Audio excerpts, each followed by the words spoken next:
Members, we're going to get started with House File 3030.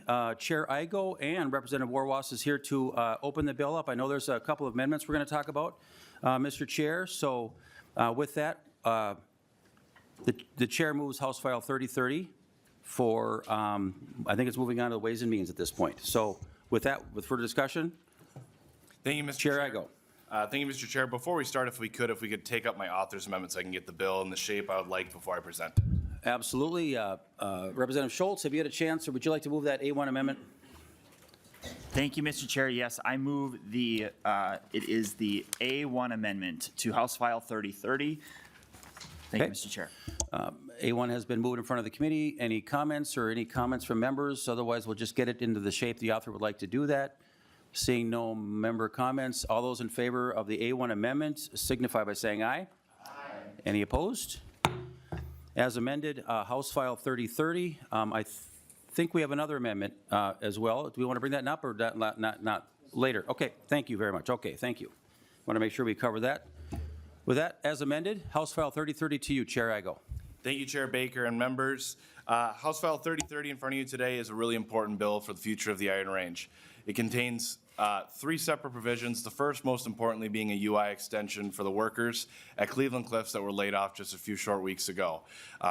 With the news that was hit on the Iron Range, the range delegation scrambled and went into action about how we can support the men and women of labor and our communities and our traditions and our history, but most importantly, support our future. So the first part of this bill, Article 1, is an unemployment extension that would take place the minute that their current unemployment would run out, which is slated to be about Christmas time. It would give them an additional 26 weeks.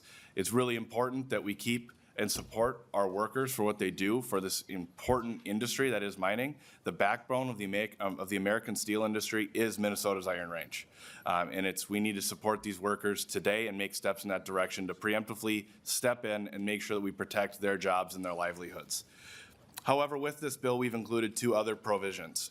And when we had conversations with the steelworkers and with our communities, what we needed to do, the conversation that came forward was that we needed to add something that actually looked at the sustainability and the future of jobs for the Iron Range. Inside the bill, there's 2 separate provisions. One is for the safe storage of reactive mine waste, and the other is for, the other is going to be for a site-specific standard for sulfites.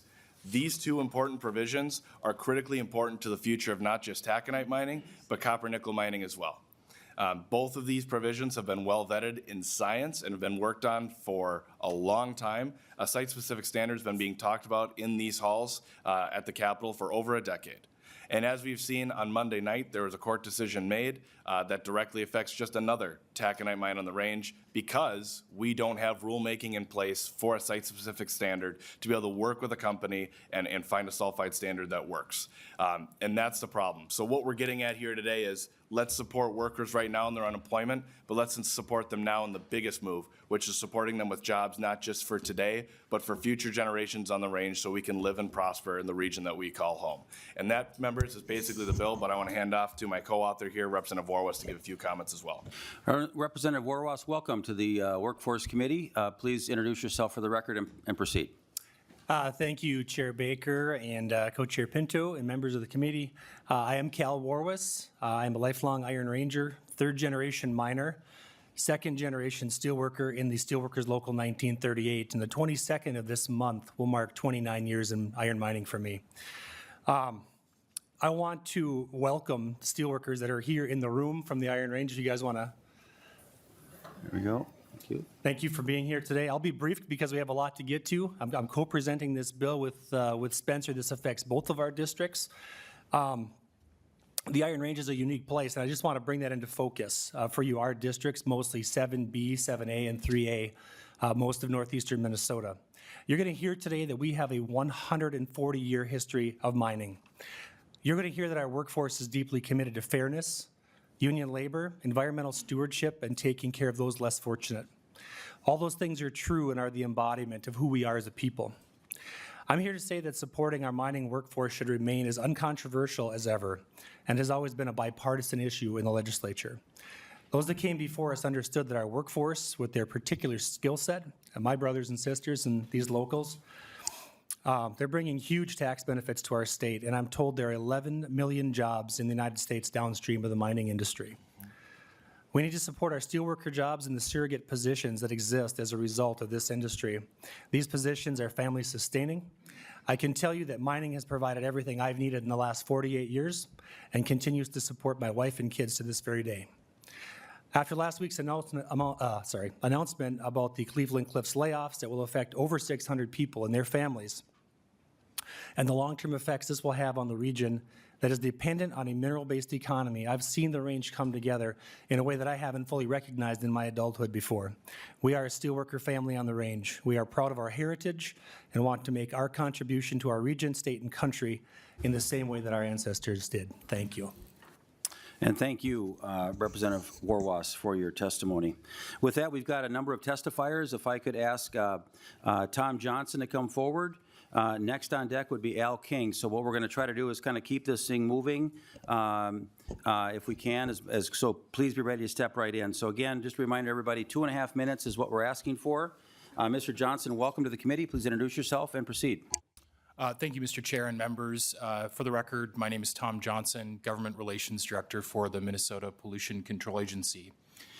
Thank you for the opportunity to testify today on House File 3030. The MPCA is generally supportive of the intent of the bill authors, which is to support the Iron Range, mining workers, and their families. Mr. Chair, the agency was unable to complete a fiscal note in time for the committee hearing today, which is why I'm here today regarding Article 2, Section 2 of the bill. This is the only portion specific to the MPCA. Section 2, Subdivision 5 charges the MPCA with a major rulemaking, which will have a significant cost. Though the bill references a previous rulemaking and directs us to complete the rule, this would in truth be a brand new rule effort, since the MPCA's last attempt at this rule was disapproved by an administrative law judge in 2017. So the agency would have to start from scratch, which would require significant time and resources. So the MPCA recognizes this topic is critical and of interest to many different stakeholders, and that's why the agency would recommend that the topic be discussed in full at the Environment and Natural Resources Finance and Policy Committee. Thank you for the time. Happy to answer questions. Thank you, Mr. Chair. Thank you very much for your testimony. Next person on the agenda, Al King, if you'd come forward, please. And then on deck is Chris Johnson. And again, if we could have testifiers be available for questions later, that would be great. Mr. King, welcome to the committee. Please introduce yourself and proceed. I'm Al King, president of Local 6115 at Minorca. We recently were one of the mines that were served our warn notice a little over a week ago. And since then, it's been a whirlwind for our community and our local. And with the drastic nature of this shutdown and just the state of steelmaking and mining in America, let alone in northern Minnesota, we are at a serious point for mining. We're looking at potentially laying off 300 people. And with the nature of the industry and just the state of the company and where America is at right now, there's considerable conversation as this potentially could be longer than we anticipate. And when Representative Igo and other representatives across in the Senate had communicated to us and in support of this unemployment extension that we very much will need, our intent is right now to get all options on the table for our members. We are losing members by the day, and if we do not get this extension and provide hope to our members, they will not be able to stay, as a lot of them are young with children. And when you have a mining job and your life is supported by that, you can't just wait around and hope that when you hear the words temporary and definite from the company that's going to be just a short-term layoff. With what they've done to our facility and pulling all the pumps and winterizing in March, all earmarks are pointing to this being a long-term layoff for us and our members. And right now, with this bill that we're testifying for, this is a bill of hope for our members, because unemployment, the whole basis is to help you get to when you get called back. And we have reasonable suspicion at HIPTAC and at Minorca that we may not be called back. And so when that unemployment runs out, there may not be jobs for us to come back to. And with this bill, this will provide that leeway, and getting this in now will give hope to our members that may be able to say, I can hold on for just a couple more months or hold on through this extension. And by the time next year, when we go through all of the means that we have to do to get this bill on the table and passed from the governor's office, that there will be jobs for our members. And I appreciate all of your time. I'll be available for questions if you need to, but this is very much a bill of hope for our community. My mom is a small business owner. I have Native roots. My dad is a band member, and all of this affects all of us. So I thank you for your time. Thank you very much, Mr. King, for your testimony today. Chris Johnson is going to be joining us via Zoom. And then if John Arbogast could come forward and just be ready at the table during the Zoom, that would be helpful. So Chris Johnson, if you are hearing us, you can please introduce yourself and proceed with your testimony. Okay, can you hear me? Yes, we can, Mr. Johnson. Thank you. Okay, just to stress, I'm not Bill Fredette. My name is Chris Johnson. I'm just using his computer. Okay. But we are unable to join you guys today, not only because of the storm. We are trying to finalize the layoff of 235 hourly from my union, as well as roughly 25 of the salary. We're trying to finalize that plan. These people will be on the street soon. The unemployment extension is very important now, but what's more important to the health of this iron range are the two add-ons that you have in front of you. Yes, we know that this has been a fight for a long time, and I know that there's been, committees put together to try to figure this stuff out, but you guys don't realize that what's happening with the MPCA ruling and all this other stuff is you're shuttering these communities, whether you like to believe it or not. And our people love it up here. We've lived up here, most of us, for our whole lives. And while I can't stress enough, the UI is a great thing, and we need that extension because we are treating this as permanent. And we have a unique situation here because of our ore reserves at Hivingtac. We have an unsecured future, let's put it that way. We need places for our members to go so they don't have to leave this iron range. If we continue down the path we're going and we don't use common sense laws and regulations, this place is going to look like the 1980s. When my kid gets out of high school, he's going to have to leave. And we don't want that. You guys like coming up here, enjoying our natural resources. We love living up here and enjoying them. We want clean water. We want environmentally friendly laws, but we don't want overreach. And I think we need this site-specific for sure, because all that's going to happen is mining is going to go away up here. And I hear it all the time. Well, you guys got to diversify. Well, LTV down the road has been laid off for how long? What's gone in there? Nothing. Chris, we got about 10 seconds if you want to wrap it So up. just to sum it up, we need all this stuff. I appreciate your time. Thank you. Thank you very much for your testimony today. John, if you are at the table, then if you could introduce yourself, and then Kathy will be on deck via Zoom. So, Mr. Arbogast, introduce yourself, please, and proceed. Thank you, Chairman. John Arbogast, United Steelworkers, District 11 staff rep. I work for the International Union, formerly a Mintac employee with 25 years, and Representative Warwis and I came out of the same shop as iron workers at Mintac. I want to thank the range delegation. We'll keep it at that so I don't forget any names. I want to thank the governor for supporting this UI bill. When these layoffs hit, the first call I got was from Deputy Commissioner Jess Richards. He goes, Arbo, you called this a year and a half ago. And I did. I said 2 taconite mines are going to shut down.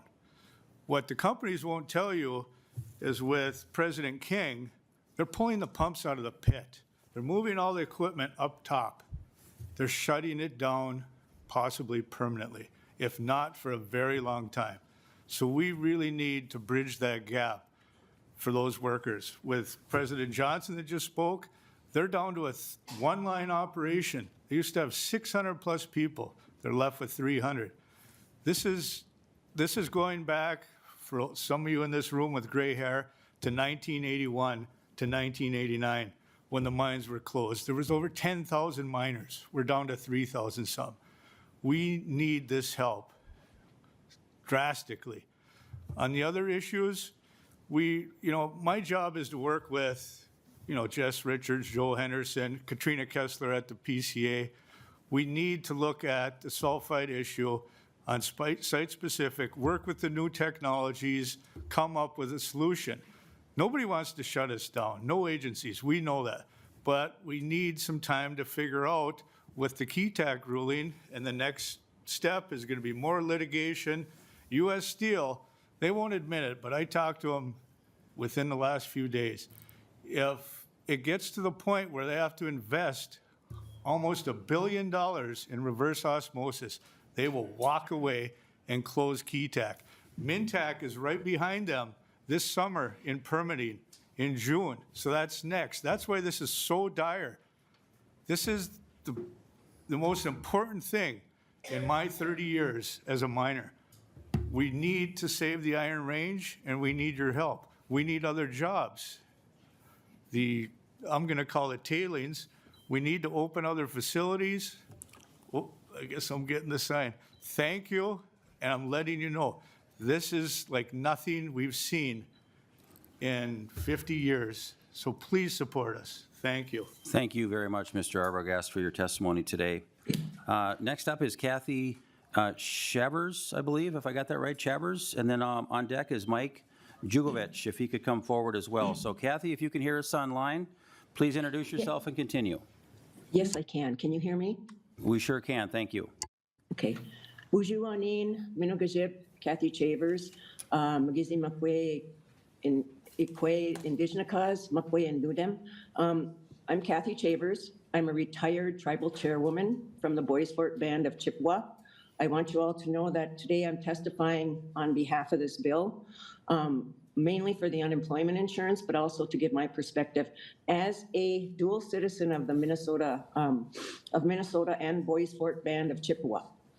I am here as a Native American. I'm not representing the tribes in any way, but I'm here as an individual.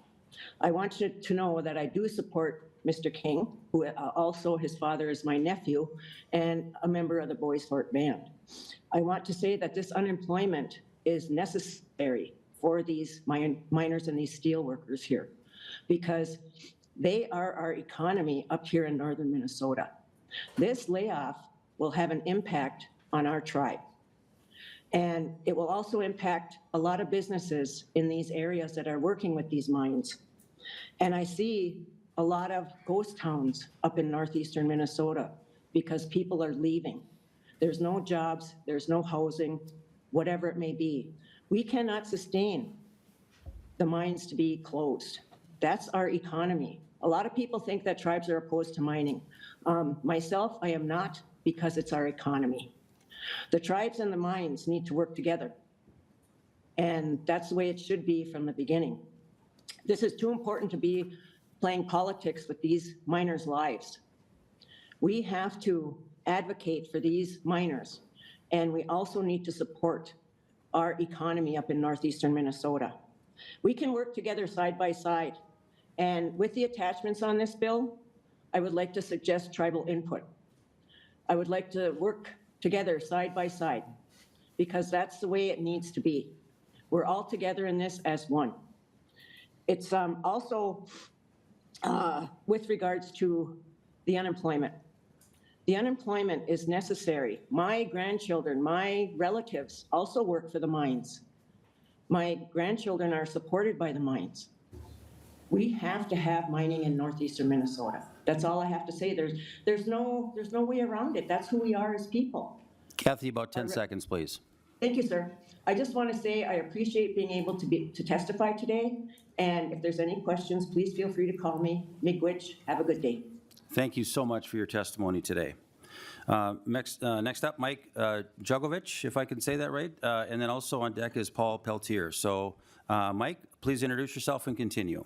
Thank you. My name is Mike Jugovich. I am a St. Louis County Commissioner, former Mayor of Chisholm, and a retired steelworker, proud retired steelworker from Local 2705 Hibbing Taconite.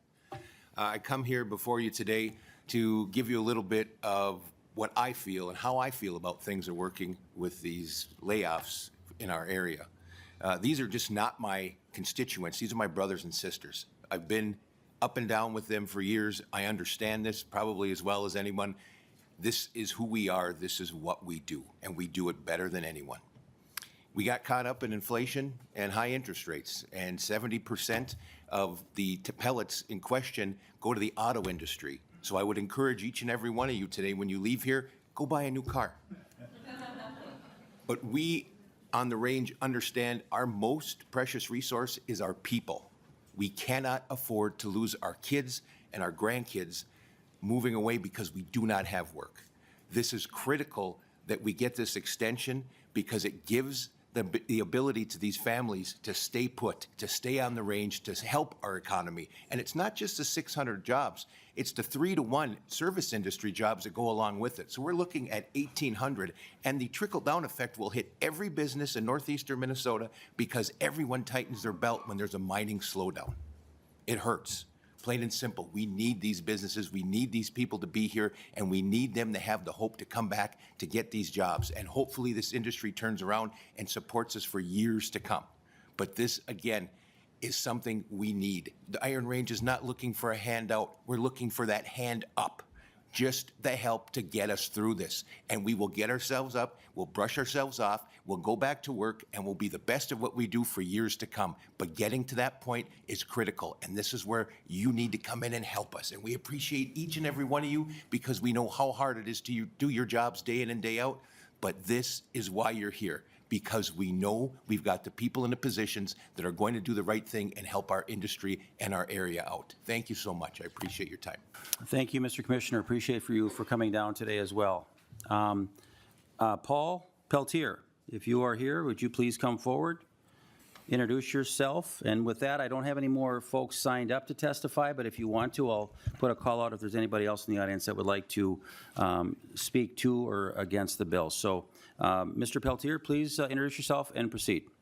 Thank you, Mr. Chair and Chairs. Good morning. My name is Paul Peltier, and I'm the Executive Director of the Range Association of Municipalities and Schools, also known as RAMS. As an organization, RAMS has represented the interests of the cities, townships, and school districts in the taconite assistance area for over 85 years. I'm a teacher by training, a third-generation Iron Ranger with a legacy of iron ore miners in my family. I'm going to give you a quick snapshot of what RAMS is and why this bill is important, not only to northeastern Minnesota, but to the state as a whole.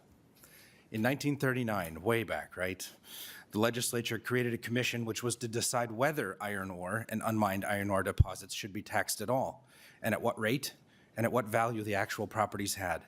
That year, two local organizations, the Range Municipalities Group and the Range Civic Association, worked together to prepare for the hearings before the state-level commission.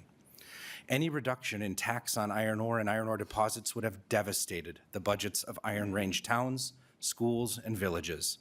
Other changes would have robbed the state of revenue going to the permanent school fund. These funds, overwhelmingly generated from iron mining, are still being distributed to each Minnesota public school district. In 1979, these two groups combined to become RAMS, and we have been advocating on behalf of our communities and schools ever since. I am here on behalf of RAMS in support of the IGO bill that supports critical need in our region for our economy and for our people. We stand together with our brothers and sisters as we will work to promote a progressive, forward-looking agenda that results in a competitive position for our mines and their workers. Representative Igo's bill is a first step to steady the ground for our workers. Our communities depend on a thriving, diversified mining industry. And as a state, we need these mines to be open for business so that the benefits continue to support all of our schools and communities in Minnesota, regardless of zip code. We support miners because mining supports us. Mining isn't just a northeastern Minnesota thing. Mining is a Minnesota thing. I urge you to support House File 3030. Thank you very much, and I welcome your interest in this important issue. Thank you again, Mr. Peltier, for testifying today. Again, folks, if there's anybody else who would like to testify, if you would either raise your hand or come forward. Seeing none, I will close public testimony at this time and bring it to member questions. Any members have any thoughts on the bill?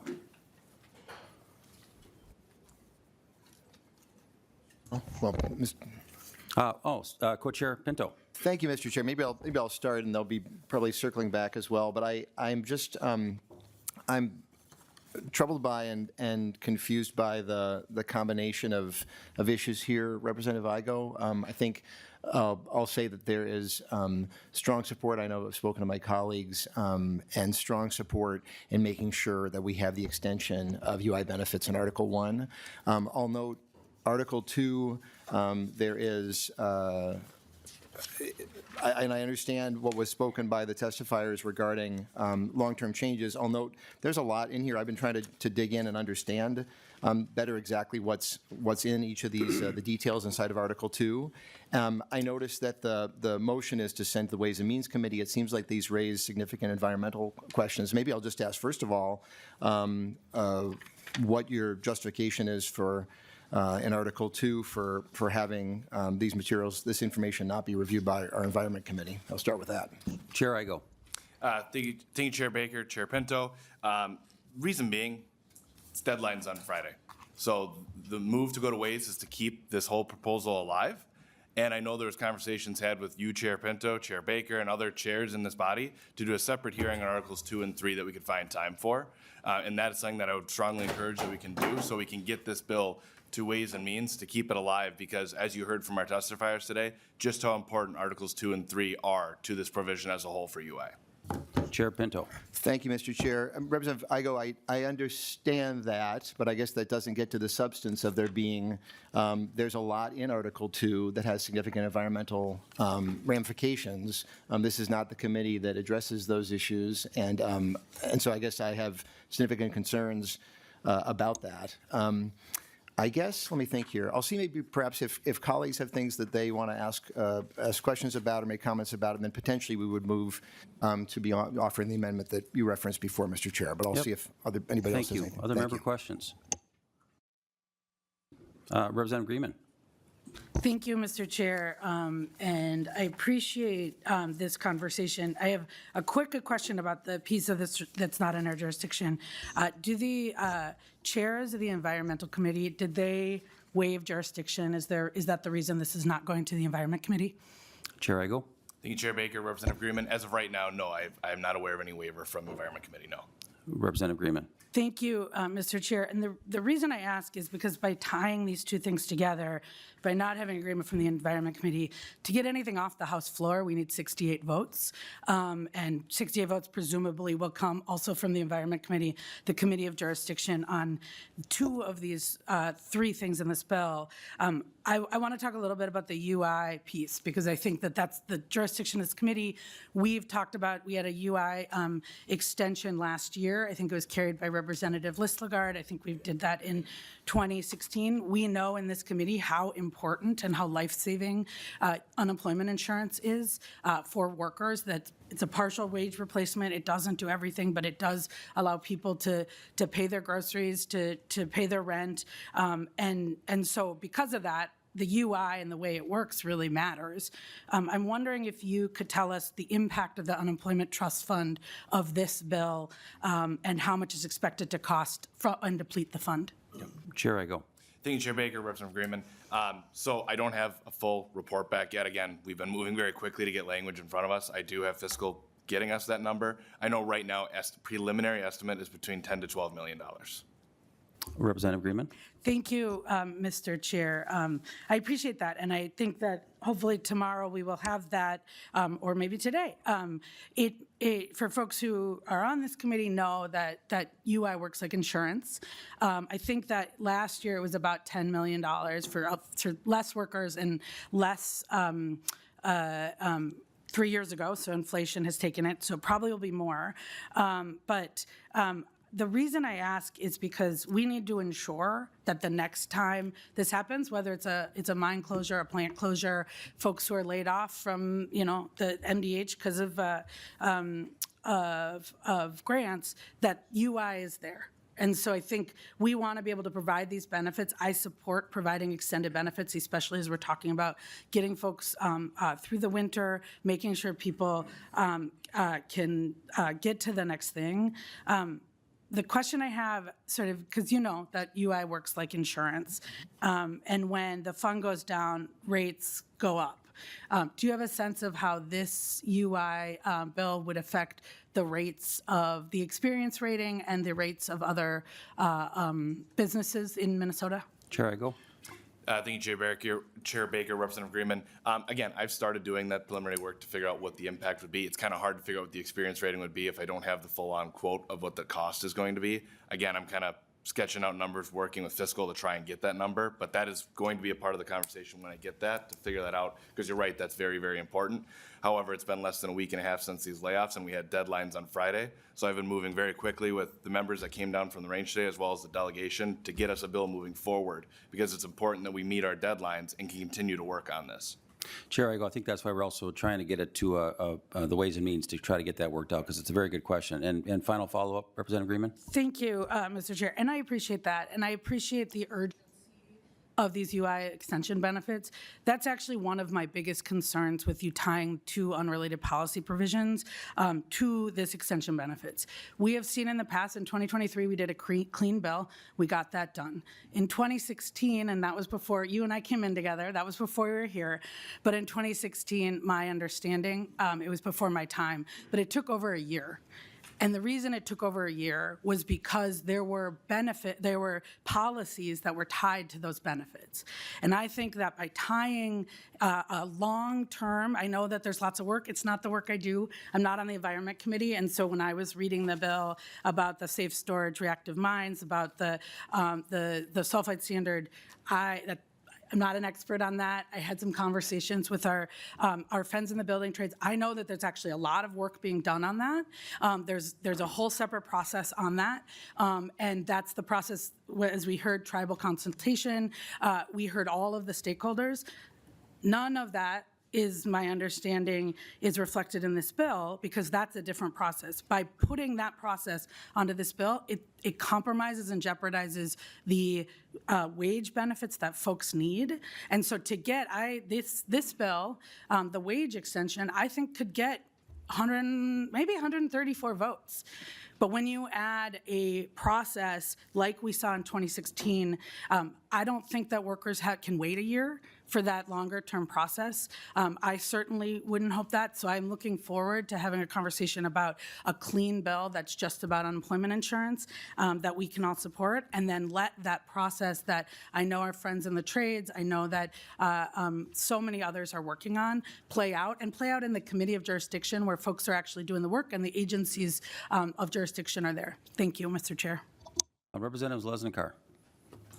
Thank you, Chair Baker, and thank you, representatives, for this bill. I think when I listened to this today, a clean bill is a bill like you presented to us to give hope for the future. Because listening to this, these conversations are long before 2013. It's 2025. Sure, decisions could have been made to move this forward to give hope for the Iron Range. But those decisions weren't made, so the clock has ran out. That's pure and simple. There's no more excuses. There's no more kicking the can down for the next group of people to be at this table. We're here. People's lives are in jeopardy.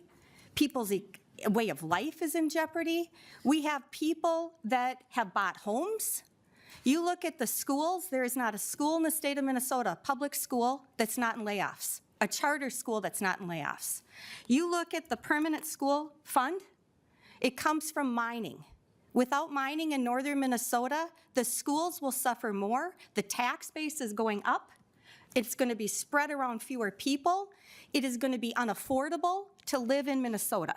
Whether you live here in St. Paul, or you live in the suburbs, or you live in northern Minnesota, you will be affected by not having mining for the school. The permanent school fund. It affects every school in the state of Minnesota, and there's no school that's not hurting right now. And so where will that money come from? This bill has been well thought out in saying, look, Minnesota, we can't wait any longer. You listen to the testifiers, you listen to the miners, they've known this for a long time. Now it's up to us to say, you're absolutely right, the clock is ticking, it's ticked. And we need to get some decisions made that are going to move in an effective, balanced way, because as everyone said, mining is what needs to happen in Minnesota. Period. Not a comma, a period. We need mining in Minnesota for the state of our economy, for the state of small business, for the state of our workers, and these are high-paying jobs. These are high-paying jobs that people, it will be the 80s when Duluth said, the last one here, turn the lights off. I have friends that went through that. They left for Colorado, they did not come back. We do not want that for Minnesota. We do not want that for the range. And the range is Duluth. The range is the north. It's all connected. When one thing goes, like mining, it affects everybody. And it's going to affect everybody. And so that's why I think it's well thought out. Hope it comes from having a job. Unemployment is temporary. They're not going to have permanent unemployment for a lifetime. They know it. I know it. We all know it. We need to give hope. And so I commend you for having a solution, because the solution is to make mining happen. And we have to work together and make this happen. Thank you. I've got a couple more member questions. I want to just give us an overview. I want to try to be done with this bill around 9 o'clock, members, if I could. We do have other bills to be heard. Next up is Representative Berg. Thank you, Mr. Chair. So I don't know if many people in this room know this. I'm a former steelworker. Have even been granted honorary steelworker for life from some of my brothers and sisters. So this is a big deal to me. And I spent most of Monday on the phone with you, Representative Igo, with other friends in labor, trying to understand this. And so as I see it, we're talking about sort of the urgent nature of this, and you're talking about we want to move this out to Ways and Means because we don't have time. Why not then just bring the UI bill forward, the clean UI bill, get that through Ways and Means so it is set up and ready for our workers when they need it, because you will find nobody on this side of the aisle that would vote against that. And I'm not even necessarily saying that you would find people that would vote against the other provisions in this. I don't know that, but it's certainly open for discussion. But that is a piece of it we can push out a little bit more so that we can continue to have conversations with our partners, our tribes, our environmental groups, folks that have the expertise in the environmental provisions in this bill. And so I suggested to you to ask Chair Heintzman if he would, under this extreme urgency, grant you a hearing for the Article 2 and 3 in this bill. And Representative Igo, where are you on that? Chair Igo. Well, I think I answered that question. Sorry, Chair Baker, Representative Berg. I think I answered that question for Chair Pinto earlier. I was trying to find that time for us that second hearing. We have been unable to make that happen yet with the nature of this week being first and second deadlines. I am still actively working on it. Representative Berg. Okay, thank you, Chair, and thank you, Representative Igo. I'm a little disappointed in how this is coming together. It seems it's becoming unnecessarily sort of political in nature because of not separating out the two opposite provisions in this. So I'm just going to ask one quick question in being mindful of time. So thank you. In subdivision 5 and Article 2, it talks about Section B, unless and until the commissioner completes the rulemaking described in paragraph A, the commissioner must not deem any waters of the state to be designated as water used for the production of wild rice. Can you explain what that means a little bit more? Thank you. Chair Igo. Yep, Chair Baker, Representative Berg. That line, make sure I'm looking on the right spot here, lines, you're talking about lines 6.26 through 6.29. Yes. On the back page there. Yeah, so unless and until the commissioner completes the rulemaking described in the paragraph, the commissioner must not deem waters as production of wild rice. That's putting some teeth to the bill to make sure we do rulemaking this time. Last time the commissioner and the agency did not do rulemaking, and that's why we just had a ruling last night that put the Keetac mine at risk. So we put a little bit of teeth in the bill today to make sure the commissioner follows through. Any final follow-up, Representative Berg? No, thank you. Thank you. Representative Schultz. Thank you, Mr. Chair. And I just want to first recognize the testimony that we heard today and the totality, right? There wasn't anyone who spoke today in opposition to the components of this bill. And in fact, I want to give great credit to the great neighbor that is former Chair Chavers for the work that she has done over the years to work collaboratively with the people in community, with her neighbors for all of her life, because they are neighbors. okay? And that's really critically important.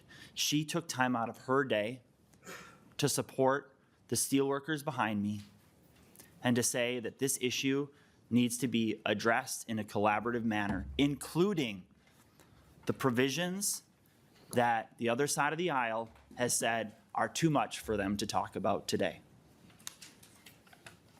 This issue that we're talking about has been in law since 2015.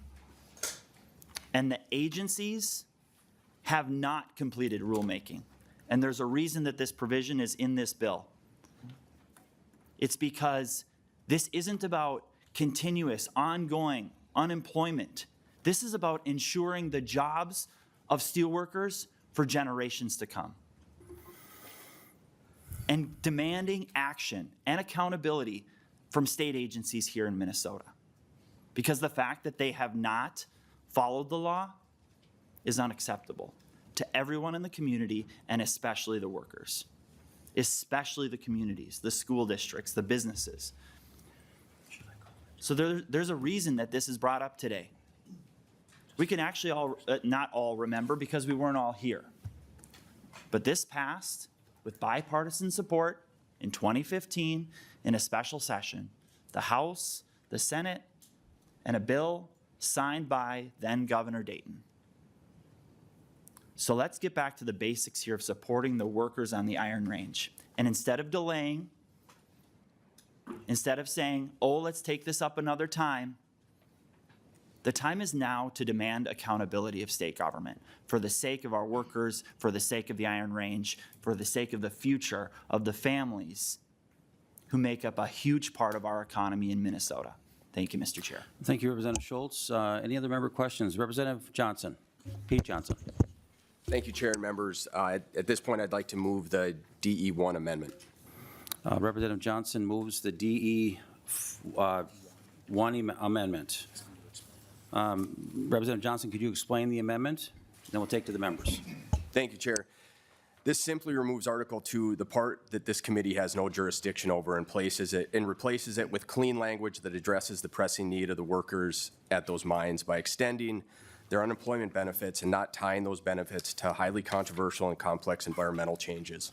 As a union officer, I've always been very protective of process when it comes to advocating for my members.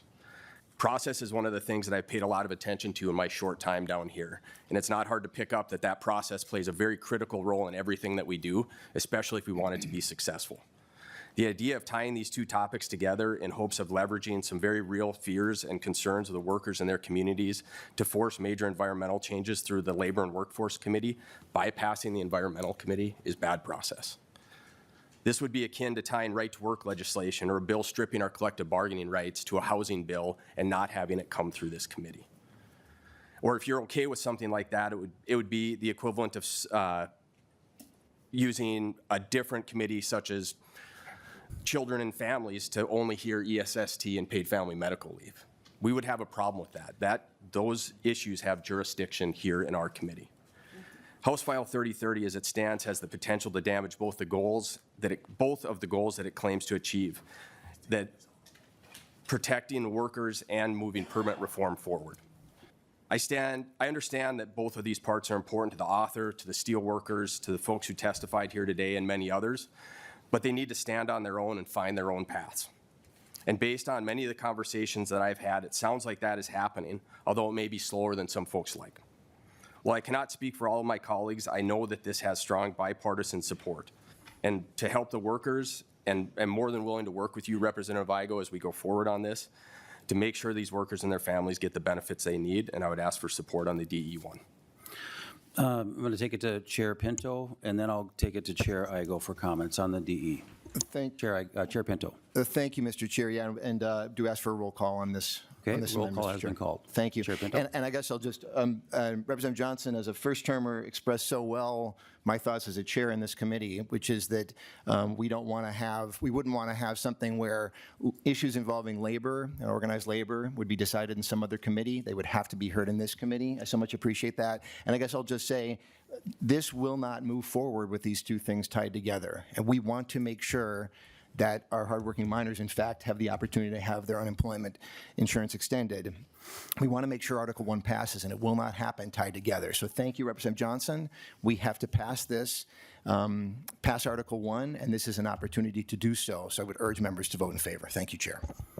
Chair Igo, your thoughts and your recommendation to the DE1. Thank you, Chair Baker, Chair Pinto, Representative Johnson. I'm going to encourage a no vote on the amendment, and for the reason being you heard testimony today. The testifiers that are here today, the steelworkers I've been on the phone with for the last week and a half, I've been working all hours of the night talking about this and talking about exactly some of the points you made, that tying these things together, yes, it's tough, it's bold, you know, it risks, right? But the point is, and the conversations I've had with the steelworkers that I represent in my district, said, you know, unemployment is one thing and it's important to us, but more important than anything is the future of our jobs. And what happened Monday night doesn't show that these are rogue, out-of-nowhere proposals that are extreme or cutting red tape. In fact, if you look at both Articles 2 and 3, they're actually adding more regulations and red tape to the mining industry. But at least there's standards for these companies to be able to practice and to follow to make sure they're doing things the right way. Which I'll say again for the record, if mining wasn't happening the right way, myself, Representative Walrus, and every other steelworker in this room would be standing first on the picket line to shut any of that operation down. These are well thought out and proposals have been around a long time and are going to give security so that when this UI does run out, one of our testifiers said that when the UI does run out after the extension, they'll have a job waiting for them if some of these things are longer term. For that reason, we can't split them up right now. We need to keep these things together and keep fighting to say that unemployment's one thing, jobs in the future is another. They need to stay together. A roll call having been requested for the DE1, the roll call will be honored. If I could have Ann do that, the chair votes no. Pinto, Aye. Meckland, No. Greenman, Aye. Bakeberg, No. Frazier, Aye. Hussein, Aye. Pete Johnson, Yes. Wayne Johnson, No. Kozlowski, Aye. Mueller, Mueller votes no. Schultz, No. Zalesnikar. No. Mr. Chair, may I have an opportunity to vote, Oh, I'm please? so sorry. Yes. Berg, Aye. Thank you very much for that. The chair seeing 6 ayes and 6 noes, the amendment is not adopted to the bill. Seeing no further questions from members, Chair Pinto. Well, just, Mr. Chair, one comment before. I want to request a roll call on the vote, on the final vote, and then also just a comment, which is that I Roll call has been requested. Go ahead. Yep. Thank you, Mr. Chair. So I expect this vote to not succeed, but I want to point out to folks in the room that tomorrow there is a bill that is on the agenda, House File 3023, which has Article 1, which has the substance of this extension of UI benefits, will be on the agenda tomorrow. I expect every member of this committee to vote in favor. We want to make sure that that happens. So I just want to make sure the folks who've driven here and are seeing what's happening in this room recognize that I believe that this bill is going to go down to defeat, and tomorrow Representative Johnson's bill to extend UI, I certainly would hope would pass. And so I thank you for being here, and thank you, Chair. Thank you, Chair Igo. It's so important that we pass this extension of UI benefits. Thank you. Closing comments, Chair Igo.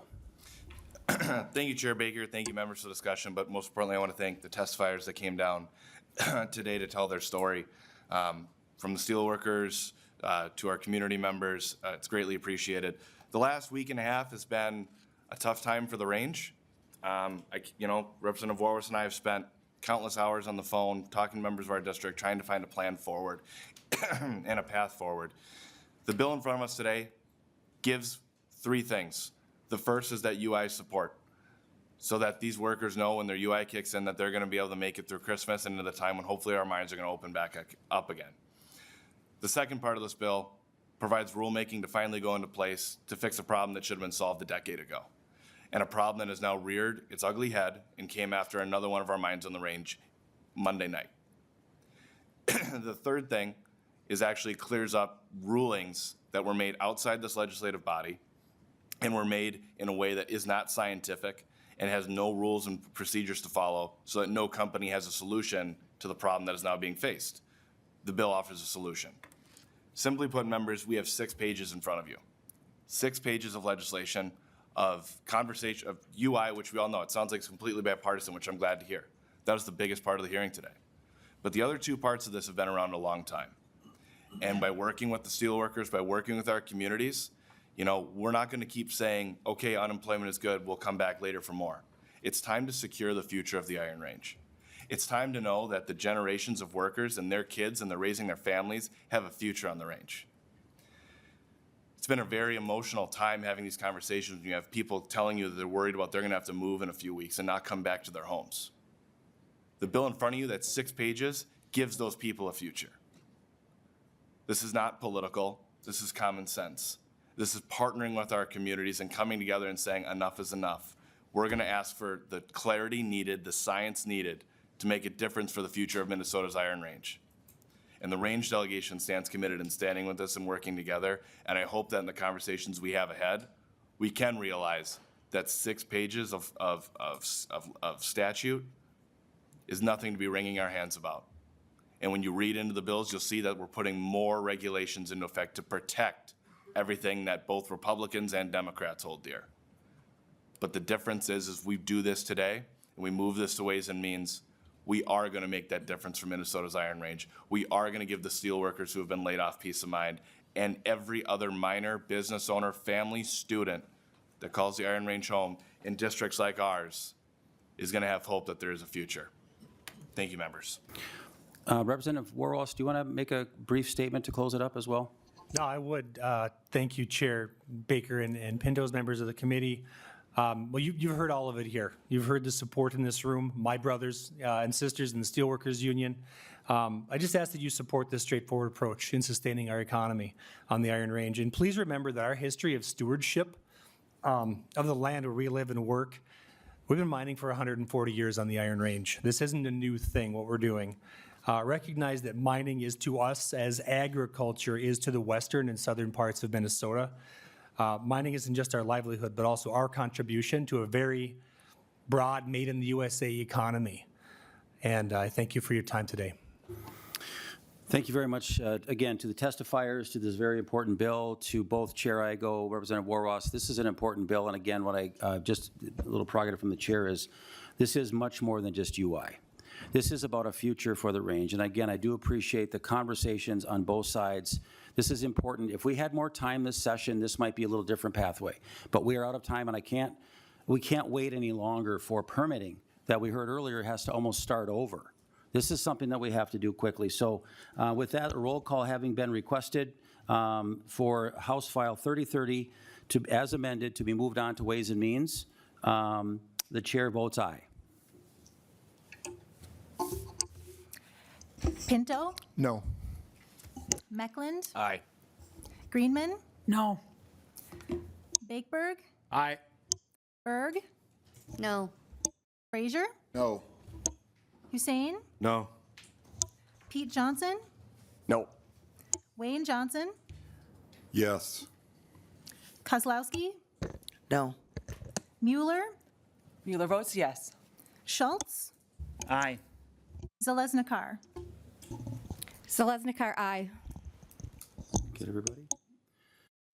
Chair saying 7 ayes and 7 noes. The House File 3030 as amended will be laid on the table.